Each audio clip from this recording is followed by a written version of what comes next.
Hi, welcome to Damayanti's veg recipes. ಈ rice bath ಒಂದು ಸ್ವಲ್ಪ ವಿಭಿನ್ನವಾಗಿದೆ. ಟೊಮೆಟೊ ಹಣ್ಣು ಇಲ್ಲದೆ ಇರತಕ್ಕಂತಹ ಒಂದು ರೈಸ್ ಬಾತ್. ಹಾಗಾದರೆ ಬನ್ನಿ ಕ್ವಿಕ್ಕಾಗಿ ಈ ರೈಸ್ ಬಾತ್ ರೆಸಿಪಿಯನ್ನು ಹೇಗೆ ಮಾಡೋದು ಅಂತ ನೋಡ್ಕೊಂಡು ಬರೋಣ. ಮೊದಲನೇದಾಗಿ ಕುಕ್ಕರ್ ಕಾಯಕ್ಕೆ ಇಟ್ಟಿದ್ದೀನಿ. ಕುಕ್ಕರ್ ಕಾದ ನಂತರ 2 ಟೇಬಲ್ ಸ್ಪೂನಷ್ಟು ಎಣ್ಣೆಯನ್ನು ನಾನಿಲ್ಲಿ ಬಳಸ್ಕೊಂಡಿದ್ದೀನಿ.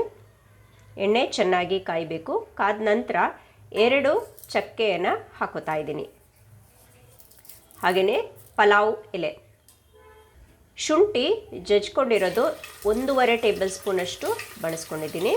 ಇದನ್ನ ಎಣ್ಣೆಯಲ್ಲಿ ಒಂದು ಸ್ವಲ್ಪ ಹೊತ್ತು ಚೆನ್ನಾಗಿ ಹುರ್ಕೋಬೇಕು.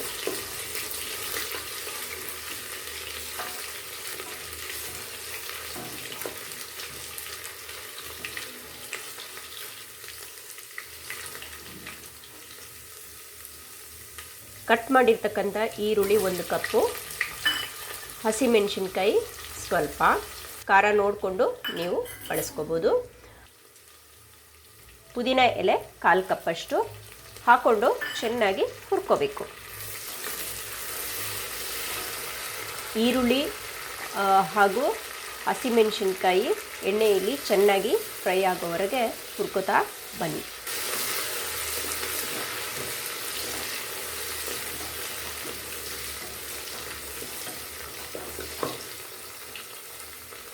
ಉಪ್ಪು ರುಚಿಗೆ ಎಷ್ಟು ಬೇಕೋ ಅಷ್ಟು ಹಾಕೊಳ್ಳಿ. ಇಲ್ಲಿ ಹರಳುಪ್ಪನ್ನು ನಾನು ಬಳಸ್ಕೊಂಡಿದ್ದೀನಿ.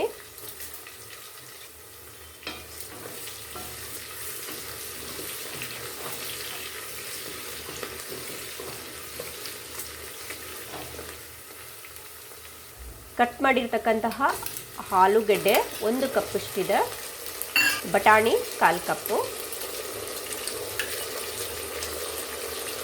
ಕ್ಯಾರೆಟ್ 1/4 ಕಪ್ಪು. ತರಕಾರಿಯಲ್ಲಿ ನೀವು ಯಾವುದು ಬೇಕಾದರೂ ಹಾಕೋಬೋದು. ನಿಮಗೆ ಯಾವುದು ಇಷ್ಟನೋ ಆ ತರಕಾರಿಯನ್ನು ಬಳಸ್ಕೋಬೋದು. ಬೀನ್ಸನ್ನು ಹಾಕೋಬೋದು, ನೂಕಲ್ ಹಾಕೋಬೋದು, ಯಾವ್ದು ಬೇಕಾದರೂ ಹಾಕೋಬೋದು. ಇದನ್ನ ಸ್ವಲ್ಪ ಎಣ್ಣೆಯಲ್ಲಿ ಫ್ರೈ ಮಾಡ್ತಾ ಬರಬೇಕು. 1/4 ಟೀ ಸ್ಪೂನ್ ಅರಿಶಿನ ಪುಡಿ, 1/4 ಟೀ ಸ್ಪೂನ್ ಅಚ್ಚ ಖಾರದ ಪುಡಿ, ಧನಿಯಾ ಪುಡಿ 1/4 ಟೀ ಸ್ಪೂನ್.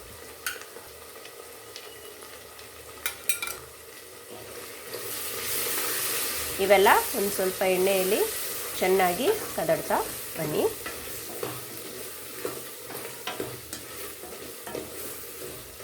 ಒಂದು ಟೀ ಸ್ಪೂನಷ್ಟು ಲವಂಗ ಪುಡಿ. ಲವಂಗ ಪುಡಿ ಇಲ್ಲ ಅಂದರೆ ನೀವು ಲವಂಗನ 3ರಿಂದ 4 ಲವಂಗನ ಹಾಕೋಬೋದು. ಪುಡಿ ಹಾಕಿದ್ರೆ ಅದು ಬಾಯಲ್ಲಿ ಸಿಗಲ್ಲ, ಹಾಗಾಗಿ ಲವಂಗ ಪುಡಿಯನ್ನು ಬಳಸ್ಕೊಂಡಿದ್ದೀನಿ. ಇಲ್ಲಿ 1 ಕಪ್ಪಷ್ಟು ಹುಣಸೆ ರಸನ ನಾನು ಹಾಕೋತಾ ಇದ್ದೀನಿ.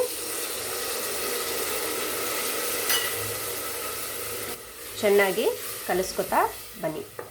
ಈ ಹುಣಸೆ ರಸ ಹಾಕೊಂಡ್ಮೇಲೆ 1-2 ಸತಿ ಹಿಂಗೆ ಕದಡ್ಬಿಟ್ಟು ಇದು ಚೆನ್ನಾಗಿ ಕುದಿಯೋಕ್ಕೆ ಬಿಡಬೇಕು. 1-2ರಿಂದ 3 ನಿಮಿಷದವರೆಗೆ ಕುದಿಯೋಕ್ಕೆ ಬಿಡಬೇಕು. ನೋಡಿ, ಇದು ಕುದಿ ಬರ್ತಾ ಇದೆ.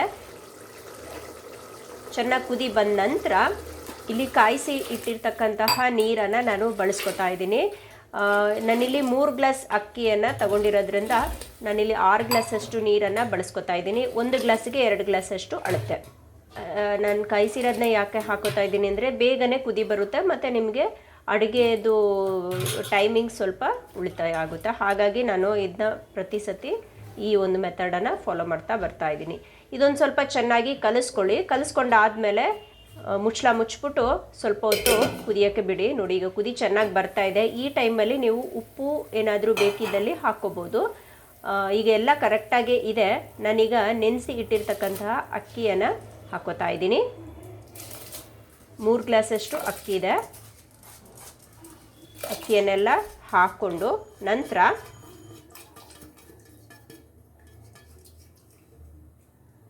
ಈಗ ಚೆನ್ನಾಗಿ ಕಲಿಸ್ಕೊಳ್ಳಿ. ಕಲಿಸ್ಕೊಂಡ ನಂತರ ಸ್ವಲ್ಪ ಕುದಿಯೋಕ್ಕೆ ಬಿಡಿ.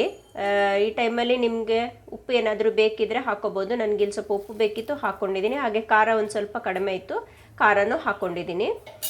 ಇದ್ರ ಮೇಲೆ ಒಂದು ಸ್ವಲ್ಪ ತುಪ್ಪನ ನೀವು ಬಳಸ್ಕೋಬೋದು. ತುಪ್ಪ ಇಲ್ಲ ಅಂದರೆ ಎಣ್ಣೆಯನ್ನು ಹಾಕ್ಕೋಬೋದು, ನಿಮ್ಮ ಆಪ್ಷನು. ಈಗ ಮುಚ್ಚಿಬಿಟ್ಟು ಕುದಿಯೋಕ್ಕೆ ಬಿಡಿ. ಚೆನ್ನಾಗಿ ಕುದಿ ಬರ್ತಾ ಇದೆ. ಕುದಿ ಬಂದಾಗ ಒಂದು ಸತಿ ಚೆನ್ನಾಗಿ ಕಲಿಸ್ಕೊಬಿಡಿ. ನೋಡಿ, ಅಕ್ಕಿ ಎಲ್ಲ ಚೆನ್ನಾಗಿ ಮಿಕ್ಸ್ ಆಗಿದೆ. ಈ ಟೈಮಲ್ಲಿ ರುಚಿಯನ್ನು ನೋಡ್ಕೊಳ್ಳಿ. ರುಚಿ ಉಪ್ಪು ಏನಾದರೂ ಬೇಕಿದ್ದಲ್ಲಿ ಹಾಕೋಬೋದು. ಖಾರ ಬೇಕಿದ್ದರೆ ಖಾರದ ಪುಡಿ, ಒಂದು ಸ್ವಲ್ಪ ಅಚ್ಚ ಖಾರದ ಪುಡಿ ಒಂದು ಸ್ವಲ್ಪ ಹಾಕ್ಕೊಳ್ಳಿ. ನಾನಿಲ್ಲಿ 1 ಟೇಬಲ್ ಸ್ಪೂನಷ್ಟು ಅಡುಗೆ ಬಳಸುವ ಎಣ್ಣೆ ಹಾಕ್ಕೊಂಡಿದ್ದೀನಿ. ಇಲ್ಲ ಅಂದರೆ ತುಪ್ಪನ ಹಾಕ್ಕೋಬೋದು. ತುಪ್ಪ ಹಾಕಿದ್ರೆ ರುಚಿ ಇನ್ನೂ ಚೆನ್ನಾಗಿರುತ್ತೆ. ಓಕೆ, ಇದೀಗ ಕುದಿ ಬಂದ ನಂತರ ಮುಚ್ಚಳನ ಮುಚ್ಚಿಬಿಟ್ಟು ವೆಯ್ಟನ್ನು ಹಾಕೋತಾ ಇದ್ದೀನಿ. 1 ವಿಷಿಲ್ ಕೂಗಿಸೋಕ್ಕೆ ಬಿಡಬೇಕು.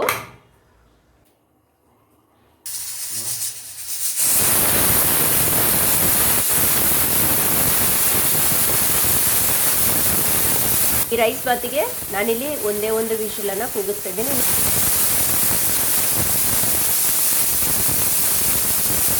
ಓಕೆ, ಇದೀಗ ವಿಷಿಲ್ ಆಗಿದೆ. ತಣ್ಣಗಾದ ನಂತರ ಮುಚ್ಚಳನ ತೆಗೆದು ನೋಡ್ತಾ ಇದ್ದೀನಿ. ನೋಡಿ, ಪರ್ಫೆಕ್ಟಾಗಿ ಬೆಂದು ಬಂದಿದೆ. ಈಗ ಕೊನೆಯಲ್ಲಿ ಅರ್ಧ ಹೋಳಷ್ಟು ನಿಂಬೆ ರಸನ ಹಾಕೋತಾ ಇದ್ದೀನಿ. ನಿಂಬೆ ರಸ ಹಾಕೊಂಡ ನಂತರ ಚೆನ್ನಾಗಿ ಕಲಿಸ್ಕೊಬಿಡಿ. ಇಷ್ಟೇ, ವೆರಿ ಸಿಂಪಲ್ ರೈಸ್ ಬಾತ್. ಈಸಿಯಾಗಿ ಮಾಡ್ಕೋಬೋದು. ಸಡನ್ನಾಗಿ ನಾವೀಗ ಟೊಮೆಟೊ ಹಣ್ಣು ಖಾಲಿಯಾಗಿದೆ, ಈ ರೀತಿಯಾಗಿ ರೈಸ್ ಬಾತನ್ನು ಮಾಡ್ಕೊಳ್ಳಿ. ತುಂಬಾ ಚೆನ್ನಾಗಿರುತ್ತೆ. ಟೇಸ್ಟ್ ಅಂತೂ ಸಖತ್ತಾಗಿರುತ್ತೆ.